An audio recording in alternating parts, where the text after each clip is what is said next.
कितने संस्कार हैं? सनातन धर्म में शास्त्र में 16 संस्कारों का वर्णन है। और आपसे मैं कह दूं, ये 16 संस्कारों में से जो 3 संस्कार है ना, ये बच्चे के, शिशु के, संतान के जन्म से पहले हो जाते हैं। कितने संस्कार? 3 है। किसी को पता कौन कौन से? यहाँ तो जन्म के बाद वाले भी है, वो भी अच्छे से नहीं होते।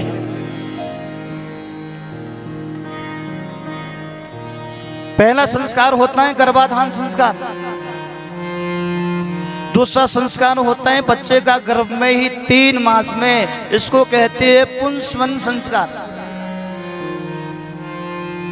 और तीसरा जो संस्कार होता है माँ के गर्भ में ही होता है बालक का, शिशु का, वो है सीमंतोन्नयन संस्कार। तो 3 संस्कार जन्म से पहले हो जाते हैं।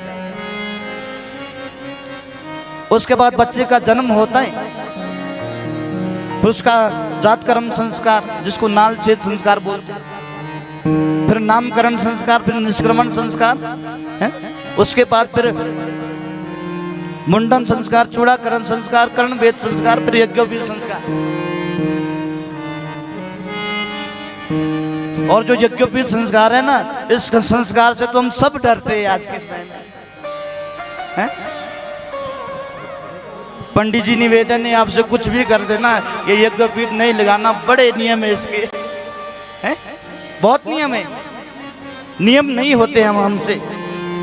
और आपसे मैं कह दूं, हम मनुष्य है ना, तो मनुष्य होकर के हम नियम नहीं करेंगे तो क्या पशु करेंगे? मनुष्य होकर के यदि हम नहीं करेंगे नियम, तो कौन करेंगे फिर?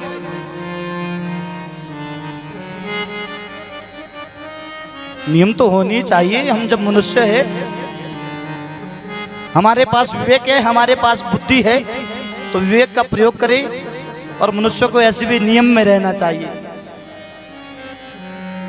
3 वर्णों के लिए संध्या अति आवश्यक बोली गई है। ब्राह्मण, क्षत्रिय, वैश्य, नित्य प्रति संध्या करो। कोई ब्राह्मण का ठेका नहीं है, ब्राह्मण ही संध्या करे, नहीं। और संध्या के विषय में थोड़ा सा मैंने प्रकाश डाला था। सम्यक ध्यायन्ति सम्यक ध्यायते वहाँ यस्याम परब्रह्म सा संध्या। सम्यक रूप से जिसके द्वारा जिस समय हम भगवान से जुड़ने का प्रयास करते हैं, संधि करने का प्रयास करते हैं, वो है संध्या।